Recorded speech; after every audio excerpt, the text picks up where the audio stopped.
Okay, here we go. We have video. Yo, yo, yo. Hello. Yo. Hello.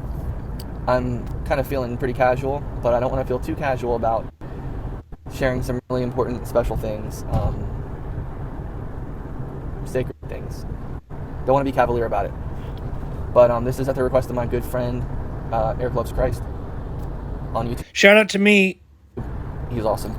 And I have not been active on this YouTube channel for a long time now. Thanks, Justin. You look exactly like my friend Kyle. Everything about you are his doppelganger. Mostly because I have a girlfriend, And I mean exactly like him. and and school's very busy, and life is busy, and I've been on Marco Polo with some Take a other friends. screenshot so I can send it to him. He's never seen you But before. thoughts about General Conference, thoughts about President Oaks, President of the Church, President Oaks. Unlike Goof Dork, Oaks is no joke. He was a Supreme Court justice, And my testimony. so it's gonna be pretty savage. That's what We got about 8 years of Oaks. Very happy to do so. So, I'll start by saying I know that President Oaks is the prophet. Not just He's objectively a prophet. we say he is. Even if he doesn't get revelation, Sustained. he made it to the throne. Not sustained yet, but set apart and ordained. It's as kind a of like prophet. being the Catholic Pope. It's like you're a Selected. prophet whether you like it or not. And- It's like there's actually a Pope that stepped down because he's like, wait, I'm not a prophet. It's pretty funny. All of that, however that process works. But I know he's a prophet of God. Yeah, so I posted on Facebook that every Melchizedek priest is a prophet, but not every prophet's Melchizedek priest. It was a pretty good post. And that goes for just worthy members. And it's like, oh, I don't know if I am. It's like, well, you have the priesthood. So. I just know it. But there's different levels of prophets. If there's like 100 levels, it's pretty easy to get a few of them. But It took me a while. it's hard to get some of them. You could make it, yeah. When I So first joined- the president of the Church of Jesus Christ of Latter-day Saints, he has certain keys that nobody else has. So he's a prophet. He is the prophet and no one else. That's true in some sense. But in another sense, we have millions of prophets in our church. church, President Nelson was the first prophet that I joined the church in 2021, so he was the first president Wow. of the church I was ever observed, I didn't know that. I joined in 2011. and it took me a while before So Justin's very new. I got a testimony that he was the prophet. But I have a testimony that President Oaks is the prophet. I've seen it. Yeah, you don't need a testimony that he's a prophet. He's a prophet no matter what no matter what your testimony is. I know I guess the question is leadership positions how good is he compared to other people in and the stuff like church that? are How good is he compared to the previous prophets? Who's your least favorite prophet, Justin? Least favorite president? The most wicked? Who's the most wicked? Probably Brigham Young.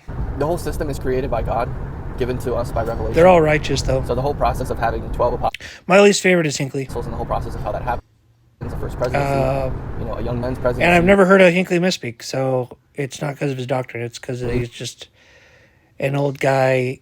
Yeah. Society general presidency, all of those things. All of these things exist, not just because they're what we have in our church and that's just the way we do it. They exist because God revealed to mankind that they should exist. And so I have a lot of reverence for, not to brag, but I have a lot of reverence for the leadership positions in the church. The selection of callings, God calling people. I know that God calls people through his servants to hold callings, to responsibilities.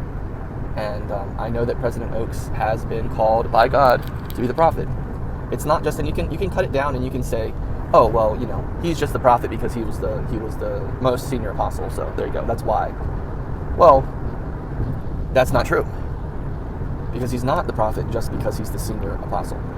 KNOT, that is exactly, it's not the only reason, but yeah, Yes, that's what makes him objectively a prophet. Senior apostle. That's not why. That's not the We have 21 million members. only reason why he's the prophet. To be on that throne, you're not going to get there without being a prophet. That does not. It doesn't. It's kind of like when I was a little kid. I must have been 5 years old. I had already talked to God, and he talked back, and I'm close to God. And next thing I know, he has a book. I didn't know that. It's the Bible, and it's the God's word. And I was like, well, I'm going to have to look into this. And then it's like, no, you don't have to look into it. It's like, why not? It's like, because everyone that's old and smart believes it and nobody doesn't believe it. You'd be the only one. And I'd say, oh, okay, well, now I do believe it. It's kind of like that. And I think that's fair, especially for a 5-year-old. And that's exactly what the prophet of the church is. If you watching this and it's like, oh, I don't know who Oaks is, man, I gotta do a bunch of research. No, you don't. Seriously, no. It's like, we're not gonna let in some monster, squeeze in through the church for 90 years and, or 80 years, and then get to the throne. It doesn't work like that. Okay, You have to be a legend. we're just, There's only one legend up there, so no, you don't have to know who he is. You just have to know the Church of Jesus Christ of Latter-day Saints. You need to know how it works. You need to know there's 21 million above average people, and especially the top million of our church is quite amazing. like on technicality, now that's the case. It's more than that. It's a lot more than that. This is God's process, and not to mention, God has also been preparing him. God knew this day would come, and he knew what it would look like before it came. So this is no surprise to God. In other words, what I'm trying to say is, I know that President Oaks has been prepared for this moment, and I know that it's right, and I know that it's proper for him to be the prophet, and I know that he is the one that God has chosen. He is. I'm terrified of Uchtdorf going up there. The prophet, and I have seen the prophetic mantle on him in the video. But I do want Bednar up there. So the introduction video of the new first presidency. I can see the mantle on him. I have a strong testimony of being able to see that mantle on certain people, for whatever it is, whether it's branch president, whether it's first counselor, second counselor, whether it's, et cetera, et cetera. I've seen that, and I can recognize it. I can see enough to know that it's true, if that makes sense. And so yeah, I can tell you also that.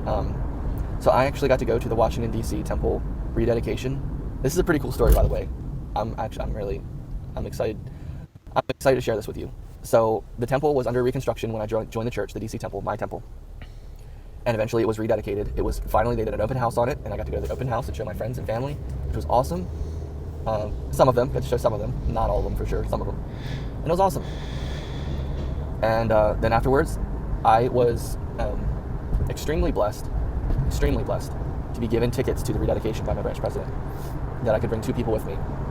And I chose to bring my 2 adopted grandparents, who I love so much, and who are members in the church, to go with me. And a lot of people got to go to the rededication, but there were different types of tickets. There were regular tickets, and then there were like these special tickets. Well, we got the special tickets. And we didn't know who was going to do the rededicating. We had just heard that the prophet was going to be there, so I assumed that the prophet was going to rededicate the temple. I was right. We got to be on the main floor, the top assembly room floor of the temple, the DC temple. Huge assembly room. Just like in the presence of angels and God's witnesses, of course. But this was just such an amazing thing. And I think I knew ahead of time that it wasn't going to be the prophet. I can't remember if I knew ahead of time that it wasn't going to be the prophet dedicating it, because I found out along the way that there were 3 separate sessions of rededication. In other words, because people wanted to be there for it, and instead of just having one rededication session where only a certain amount of people could come, they did 3. So we were like the second session, I believe, and there was still one coming after us. Anyway, long story short, we didn't get to see the prophet at the time, President Russell M. Nelson, dedicate the temple. And here's the cool part. We got to see President Dallin H. Oaks rededicate the temple. And when we were in that assembly room, there were a lot of seats open, especially towards the front. Wow. There's a lot of seats in general. We got there and there was so much room, there was plenty of room. It was one of those things where it was like, how sometimes you get to, like, let's say you're going to a really popular movie or something like that, you get there and you're like, man, there's nowhere to sit. You gotta find a seat. You're like, this is such a hot event, you gotta find a seat. Well, it was such a hot event, and we were so lucky to be there. And we were there. But it wasn't hard to find a seat. There were literally seats everywhere. It was literally like you could sit anywhere. And us as a group, I guess, by the lead of my adopted grandmother, she said, oh no, we can't sit up front. Let's sit back here. And just as she started saying that, one of the temple attendants grabbed us and said, no, come up here, and led us towards the front. And we sat very close to the front, like maybe 4, 5, 6 rows from the front row. And when everyone was settled and everyone was sitting down, awaiting President Oaks to arrive, and I think there was a little bit of confusion because I didn't know who was coming. It was still like the moment hadn't happened yet, so I was like, well, who knows who it's going to be? I don't know who it's going to be. It could be anybody, who's going to come in. The doors opened, and President Oaks came out. But let me explain this, okay? He came out wearing all white because he was in the temple. No, we weren't. The general population wasn't. But he comes out wearing all white. And when he came through those doors, let me explain something to you. This light, this is an indescribable moment. It was like the doors opened, this light shot through the doors, and this power, this overwhelming power just hit everybody. And you just felt with one, it was like, I'm not trying to blaspheme here, and I'm definitely not worshiping President Oaks or anything like that, but just for the sake of explanation, it was like God was walking into the room. Because everybody stood immediately. It was like I never felt the Spirit that strong. It was like, you can't fight it. If you fought it, it would be the most tragic thing of your life. You stood up. It's just, I'm trying to illustrate this moment. It was an overwhelming, powerful moment. The doors opened. He walked out. There were several people in white walking towards us. And we didn't know who it was at first. It took me a minute. I didn't know who it was. I thought it was the prophet, And it was the future prophet. And which is mind-blowing. I can't even comprehend that at this moment right now. But like I said, we just see these white men walk out wearing all white. And this light hits us, and everybody, just the overwhelming urge. I've never seen it before in my life. It was like, because I kind of hesitated a little bit. I was kind of like, if nobody else reacted this way, I would have kind of been like, oh, I wonder who that is, and then stood up, right? But it wasn't like that. It was like, oh no, you stand up now. You stand up now. And so, and we all stood up, and everyone stood up. It was like, you couldn't, like I said, you couldn't resist it. You couldn't resist it. It was so powerful. It was so powerful.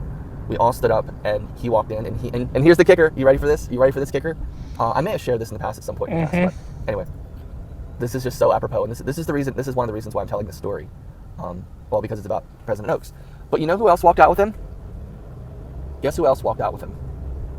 D. Todd Christofferson, the new second counselor of the First Presidency now, who was apostle then. He walks out with him, and then an Area 70, and not to downplay, but Brother Haney, who's amazing as well. I mean, amazing. This whole thing was just so amazing. And I was like, oh my gosh, I am in the presence of an apostle and a member of the First Presidency. Like, this is insane. This is insane. And I was still a little bummed that it wasn't Russell and Nelson, because I wanted to meet him so bad. And we didn't get to meet any of them, by the way. We got to be in their presence, which was, trust me, more than enough. But this was just such an amazing thing, And they got out there, and they got down, they sat down on the stand, right? And this was the time of COVID, so everyone was wearing masks. And President Oaks, I'm not lying about this happened. Because I could easily say this and not be being honest, but I'm being honest with you about this. And I know that this happened. I'm not imagining it. He looked at me. He looked right at me. And I was sitting there, and he was looking at me, and I was just like, this is overwhelmed. I've only been a member of the church for like a year. This is like, I'm still brand new. This is life-changing. And he's looking at me. And he's not just like looking at me. Because that's not how they do things. You know what I mean? Like the First Presidency, like they have so much of the Spirit with them that the way they do things is just like, it's just powerful. You know what I mean? Like if you recognize the Spirit, you know that it's important. You know that it's special. He looked at me, and he kept looking at me, like locked on looking at me. Like he was there, and he was like just what's the word? Gently looking through the crowd, looking at people, just being here, so present, so locked in. And like I said, he looked at me. And I was just like thinking, like, oh my gosh, like he's looking at me, like why is he looking at me, like, and so it was interesting because like I felt like the spotlight was on me, but at the same time I also felt like, you know how you get nervous, but you also know that it's an honor. It was like that, and he just looked at me, and like I said, it was hard to tell. Like we all had masks on, including him, so we couldn't really see, much of the expression. But I was like, dude, he is telling me something. He is like telepathically telling me something. I was like, dude, I know it. He's telling me something. He's communicating something to me. I know it. He's like looking at me, and he's communicating something to me. And I'm like, oh snap. I'm like, what's he telling me? But I'm like, I'm so nervous. I'm like, if I think too hard about it, I'll get all giddy and like won't be able to sit still or whatever, But he's like just looking at me, and it was a really powerful moment, and I'll never forget that. And I'm really thankful for that moment. It's really special to me, precious to me. But anyway, long story short, I know that the First Presidency is the legit First Presidency. That's who should be in the First Presidency. Like, we all had speculations and thoughts and stuff like that, and wishes for Uchtdorf, for Bednar, et cetera, et cetera. But this is the First Presidency that is supposed to be. For Uchtdorf? We're supposed to have. Uchtdorf gave a talk that I didn't like. He's the only General Conference talk I didn't like. And to defend him, you'd have to give the listeners a lot of credit, and even then it'd be tough to defend it. There's something really loving about not judging, but I took so much offense to it. I went up on behind the pulpit at the Church of Jesus Christ of Latter-day Saints to shill my judge doctrine. Do judge doctrine. But Uchtdorf gave an entire talk called Judge Not. And the example he gave, he saw a license plate that says, "Don't judge me because my sins are different than yours." And everyone started laughing. And that is precisely when you're supposed to judge. Righteous judgment keeps the evil away, corrects people. Proverbs 27, verse 5, open rebuke is better than love in secret. John 7:24, do not use superficial judgment, use righteous judgment. 1 Corinthians 6:3, we're going to judge angels. Let's judge all the things pertaining to this world. 1 Corinthians 2:15, the spiritual person judges all things, but he himself is judged of no one. Having said that, there's 5 kinds of unrighteous judgment, so it's really easy to mess it up. Ultimate judgment, unironically damning someone to heaven or hell, as if you're the judge. That one's pretty rare, but it happens. There's incorrect judgment, where you're just wrong. There's harsh judgment, where you're right, but you're too harsh about it. If sometimes you should punch him in the shoulder, but if you punch him in the face, that could be considered harsh judgment. Hypocritical judgment, that's the one the supernatural realm doesn't like. Just because they don't believe you. It's just like, it's judging someone when you're guilty of the exact same crime. And I think there's one more. Incorrect, let's see, ultimate, incorrect, harsh, hypocritical, and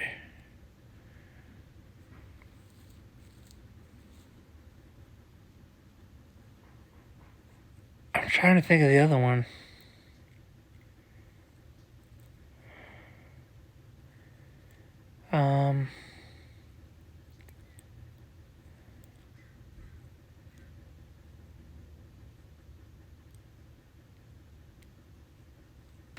I forget.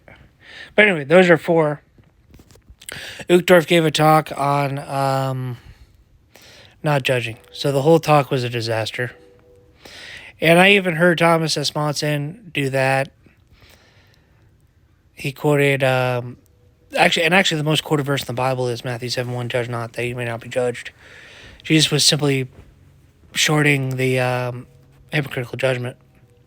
A specific type of unrighteous judgment that the Pharisees were doing. But by verse 5, he tells you to take the plank out and then remove the speck from your neighbor's eye when you could see clearly. But other than that, there's very few misspeaks, but they'll be in the middle of a really good talk. Whereas but you can imagine what it's like when I watch Christians. It's horrible. It's a constant dumpster fire. But I also have different standards for Christian.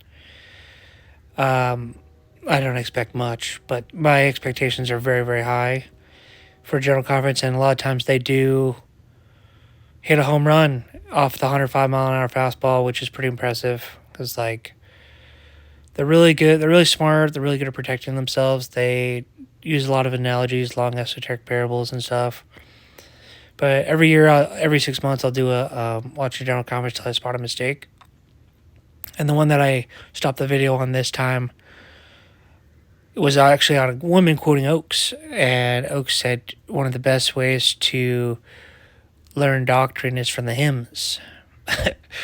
So as you can see, it's not really a misspeak because he's being quasi-hyperbolic or whatever. All he's saying is there's some doctrine in the hymns that you can learn. That's all he's saying. But for me to find mistakes at General Conference, I have to take hyperbolic language literally. That's usually how I find the half-truth or whatever. Some sort of exaggeration. And also, it's not like it's not like I completely agree with it either. We're talking about hymns right now, but And I just find I know Uchtdorf, he's so playful, and That's true. He's a quadruple blue angel. So, but sometimes it's good to have a humble leader up there. I thought Monson was pretty balanced. I thought Nelson was pretty green. Oaks is going to be even greener. Remember, a green angel is someone who loves justice more than mercy. And these are relative colors because our church is so dang blue. President Oaks. We're about as blue as you can get. We're quasi-universalists, so James 2:13, mercy triumphs over judgment. But if there was someone that was like green, actually green, it might be Oaks because he was the Supreme Court Justice, or Bednar because he's green. Listening to his talks. But I just think someone like Eyring or Uchtdorf on the throne might make us a little soft. The past 4 years of me joining the church. And when times are good, you can get away with a really soft prophet, First person that ever spoke. But I like Uchtdorf, just mix him in. But I think we could get, we'd be totally unbalanced if we had 15 Oaks, but I think it'd be good because we do have 21 million members that are very soft. Like, Bednar will straight up tell you God doesn't love you, and he's like one of our only members that will do that. General conference that really spoke to me, and then I really was like, okay, I see you. But I posted on Facebook, I said, if we had 15 David and Bednar, we'd be too strong. I'm sorry. If we had 15 Henry B. Eyring, we'd be too soft. If we had 15 David and Bednar, we'd be too strong. I see God on you. You got to mix him in there. Because like when I first came in, I was like hardcore. Like I was basically a wild boy. But I will say this too: Uchtdorf has the best voice. So. Boy, when I first joined the church, I was coming off of, like, I don't know. I was just like. And he has a 1.4 million view talk on patience. I think it was the third most viewed talk of all time. Who knows? But I've seen some of the stuff I've said. It's a lot of views. And I was like, dude, what was I thinking? That was crazy. But but President Eyring's talk, the first general conference talk I ever listened to, was proof to me that I was like, okay. These guys ain't lying. They ain't lying. They got God. They got God with them. I see it. And but whenever I listen to President Oaks' talks, I've always been struck a certain way, and I know a lot of other people have too. You hear it all the time because a lot of people say, especially the more woke crowd, they can say, oh my gosh, they're kind of afraid because he's such a traditionalist, or he's such a cut and dry, this, that, or the other, or whatever, and everything like that. And I know that people like Julie Hanks and people who like left the church, or like people who leave the church, they definitely don't like him. But it doesn't really matter. I mean, it matters to God. But he's the prophet we're supposed to have right now. And I've listened to I've always heard, and I'll also testify this, I've always heard a difference in his talks than in all the other apostles and President Eyring's talks in General Conference. And the thing with President Oaks is, whenever he speaks, before he was president, and I'm sure it'll be similar but different now that he's president. Whenever he spoke, it was always just like, man, this guy is laying it down. He's not afraid to tell the truth. He is not afraid to tell the truth. Yep, that's what the Green Angels do. And he doesn't, he cares what we think. It's like, but he doesn't care what we think. You know what I mean? It's like, he's just going to say, look. He doesn't give a flying fox. He just goes on, But there is I feel such a strength from President Oaks. It makes me more sure of my testimony. It makes me feel secure in my testimony. It makes me feel like, yeah, dog, yeah, I'm a member of the church. Dang right, I'm a member of the church. You know what I mean? Because this is legit. This is true. It makes me unashamed. One of the vibes I get from him is it makes me unashamed to be a member of the church. You know what I mean? Yeah, Bednar as well. Such a strength. With Uchtdorf, it's more of a feeling, whereas Oaks and Bednar, it's more of something that you intellectualize. Oaks and Bednar strengthen your mind, whereas Uchtdorf strengthens your heart, and Eyring and love it. And then I think Nelson and Monson were pretty balanced between the mind and the heart, because they're both very loving and very smart at the same time. Whereas Oaks, you could tell he doesn't have a heart. Bednar, you could tell he doesn't have a heart. And Uchtdorf, well, you could tell he has a massive heart. Strength, and a lot of people mistake it. And to me, he emulates the love of our Heavenly Father a lot. And Russell Nelson did too during his time. He did. But I just specifically feel that. I feel like such a strength from him. Such a strength. So anyway, that's my testimony of President Oaks and the new First Presidency, and the fact that I know that he is the prophet, and I'm so glad that he is. That's my testimony there, thoughts and testimony, and I do share this with you in the name of Jesus Christ. Amen. Okay, great video. I enjoyed that.